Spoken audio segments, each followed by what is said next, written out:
সবাইকে স্বাগতম জানাচ্ছি পানাম সিটি নিয়ে আজকের এই ভিডিওতে। আজকের ভিডিওতে আমি আপনাদেরকে ঘুরে ঘুরে দেখাবো সোনারগাঁয়ে অবস্থিত ঐতিহ্যবাহী পানাম সিটির বিস্তারিত এবং তুলে ধরবো সমস্ত মজার মজার তথ্য। আশা করছি এই ভিডিও দেখার পর সোনারগাঁয়ে অবস্থিত পানাম সিটি নিয়ে আপনি বেশ ভালো একটি ধারণা পেয়ে যাবেন। তো চলুন ভিডিওটি শুরু করা যাক। সোনারগাঁয়ের পানাম সিটিতে ঢুকতে গেলেই হাতের বাঁ পাশে আপনার চোখে পড়বে একটি পার্কিং এরিয়া, যেখানে আপনি বাইক, গাড়ি অথবা বাস পার্কিং করতে পারবেন। কিন্তু মনে রাখবেন, এখানে বাইক পার্কিং করার জন্য কোনো আলাদা টাকা দিতে হয় না। তবে যারা দায়িত্বে থাকে ওরা অনেক সময় টাকা চাইতে পারে, আপনি চাইলে তাদেরকে বকশিশ দিতেই পারেন। এটা হচ্ছে সোনারগাঁয়ের পানাম সিটির প্রধান গেট। গেট পার হয়ে আপনার চোখে পড়বে একটি টিকিট কাউন্টার। অত্যন্ত পুরনো একটি বিল্ডিংয়ে এই টিকিট কাউন্টার থেকে মাত্র 15 টাকা টিকিট কেটে আপনাকে ঢুকতে হবে সোনারগাঁর পানাম নগরীতে। ঢুকতে গেলে আপনার চোখে পড়বে একটি বিলবোর্ড, যেখানে পানাম সিটির ঐতিহ্য এবং তার কিছু ইতিহাস লিখিত রয়েছে। এখান থেকে টিকিট নিয়ে আপনি হাতের ডান দিক থেকে ঢুকে যাবেন পানাম সিটিতে। অনেক পুরনো বিল্ডিং এবং খুব বেশি মূল্যবান কিছু না থাকার কারণে আলাদা কোনো বাড়তি নিরাপত্তা এখানে আপনাকে পোহাতে হবে না। খুব সাদাসিধেভাবেই টিকিটটি শো করার পর আপনি ঢুকে যাবেন পানাম সিটিতে। এখন যেটি দেখতে পারতেছেন এটি হচ্ছে পানাম নগরীর প্রধান এরিয়া। আপনি ঘুরে ঘুরে দেখতে পারবেন আজ থেকে অনেক অনেক বছর আগে নির্মিত বিল্ডিং সমূহ। এই ভিডিওর পরবর্তী অংশে আমি আপনাদেরকে জানানোর চেষ্টা করব পানাম সিটি সম্পর্কে একটি সংক্ষিপ্ত ইতিহাস। সে পর্যন্ত দেখতে থাকুন।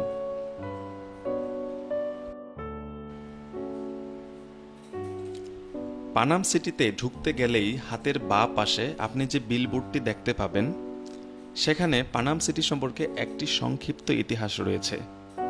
সেই বিলবোর্ডে লেখা রয়েছে, 1000 বছরের প্রাচীন নগর সুবর্ণগ্রাম ছিল পূর্ব বাংলার অন্যতম রাজধানী ও নদীবন্দর। আজকের সোনারগাঁ প্রাচীন সুবর্ণগ্রাম বলে ঐতিহাসিকগণ মনে করেন। এই সুবর্ণগ্রামেই 13 শতকের স্থানীয় হিন্দু রাজা দনুজমাদব দশরথ দেব তার শাসন কেন্দ্র প্রতিষ্ঠা করেন। বঙ্গ অঞ্চল মুসলিম শাসনে আসার পর থেকে 1610 সালের পূর্ব পর্যন্ত সোনারগাঁ ছিল স্বাধীন সুলতানি বাংলার অন্যতম রাজধানী ও প্রশাসনিক কেন্দ্র। উপনিবেশিক সময়কালে ও এই এলাকার বাণিজ্যিক, আবাসিক, ধর্মীয় কেন্দ্রিক স্থাপত্যকর্ম নির্মিত হয়েছে। রাজধানী ঢাকা থেকে 30 কিলোমিটার দক্ষিণ পূর্বে পানাম নগরের অবস্থান। 19 শতকের গোড়ার দিকে ধনাঢ্য হিন্দু বণিকদের দ্বারা পানাম নগরের গোড়াপত্তন ঘটে। পূর্ব দক্ষিণে বিস্তৃত প্রায় 600 মিটার দীর্ঘ ও 5 মিটার প্রশস্ত একটি সড়কের দুই পাশে সুরম্য মোট 52টি ভবন দিয়ে পানাম নগর নির্মিত। ভবনগুলির অধিকাংশ আয়তাকার এবং উত্তর দক্ষিণে বিস্তৃত। উচ্চতা 1 তলা থেকে 3 তলা। স্থাপত্যশৈলীতে ইউরোপীয় শিল্পরীতির সাথে মুঘল শিল্পরীতির মিশ্রণ লক্ষ্য করা যায়। এছাড়া নির্মাণ শৈলীতে স্থানীয় কারিগরদের শিল্পকুশলতার প্রয়োগও ঘটেছে। বিভিন্ন পরিমাপের ইটের সঙ্গে চুন সুরকীয় আস্তর দিয়ে নির্মিত ভবনসমূহে ব্যবহৃত হয়েছে মোজাইক, রঙিন কাচ, চিনি টিকরি, ছাদে কাঠের বিমবর্গা। চমৎকার স্টাকু অলঙ্করণে সমৃদ্ধ ভবনসমূহের দুই পাশে পরিবেষ্টিত পরিখা, ঘাটসহ পুকুর ও অনেকগুলো কূপ রয়েছে। ভবনসমূহের মধ্যে প্রাপ্ত লিপি অনুযায়ী কাশীনাথ ভবন, নিহারিকা ভবনের নামকরণ পাওয়া যায়। পানাম নগরীর পার্শ্ববর্তী গুরুত্বপূর্ণ ঐতিহাসিক স্থাপনার মধ্যে বড় সর্দার বাড়ি, ছোট সর্দার বাড়ি, পানাম সেতু, গোয়ালদি মসজিদ, মঠ, পোদ্দার বাড়ি টাকশাল, গিয়াসউদ্দিন আজম শাহের সমাধি উল্লেখযোগ্য। যেই সমস্ত ভবন ঝুঁকিপূর্ণ, সেখানে আপনি ঝুঁকিপূর্ণ ভবনের সাইনবোর্ড দেখতে পাবেন। অতএব আপনি সেই সমস্ত ভবনে ওঠার চেষ্টা করবেন না।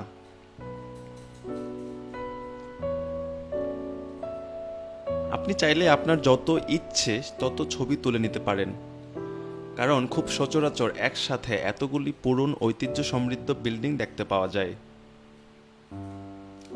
আপনি যদি কোনো বিল্ডিংয়ে উঠতে চান তাহলে আপনাকে যথেষ্ট সতর্কতা অবলম্বন করতে হবে।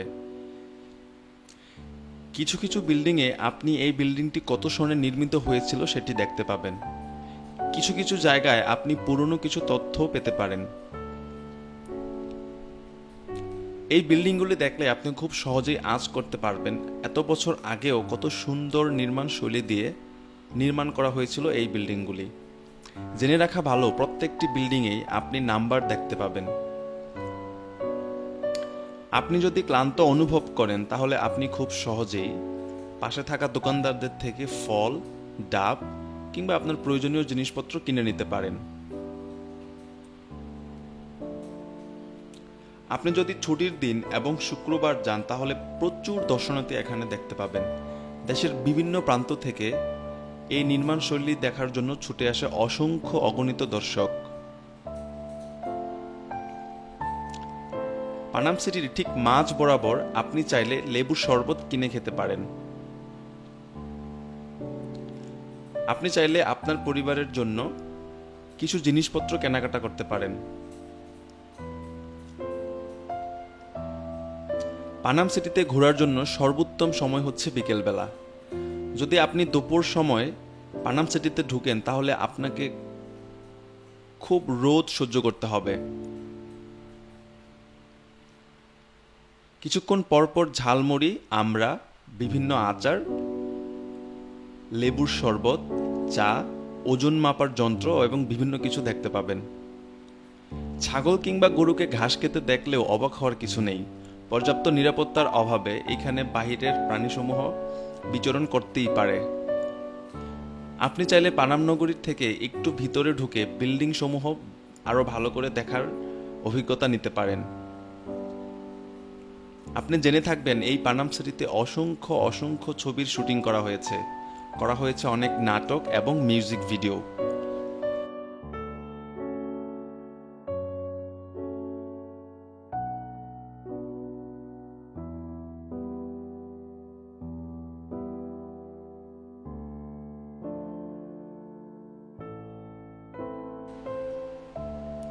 পানাম সিটিতে সম্প্রতি ভালো মানের একটি টয়লেট নির্মিত হয়েছে। এখানে সচরাচর আপনি ট্যুরিস্ট পুলিশের দেখাও পেতে পারেন। পানাম সিটিতে ঢুকতে যাওয়ার সময় হাতের বাঁ পাশেই এই টয়লেটের অবস্থান। এখানে পুরুষ এবং মহিলাদের জন্য আলাদা আলাদা টয়লেটের ব্যবস্থা রয়েছে এবং ব্যক্তিগতভাবে আমি মনে করি জায়গার তুলনায় টয়লেটটি বেশ ভালো মানের।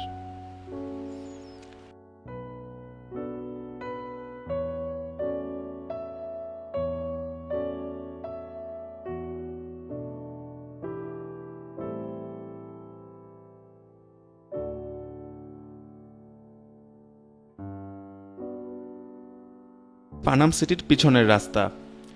এই রাস্তা বেশিরভাগ সময় বন্ধ থাকে। মূলত আপনি যে রাস্তা দিয়ে ঢুকবেন সেই রাস্তা দিয়েই আপনাকে পানাম সিটি থেকে বের হতে হবে। আপনাদের বোঝার সুবিধার্থে আমি পিছনের রাস্তাটুকু দেখিয়ে দিচ্ছি।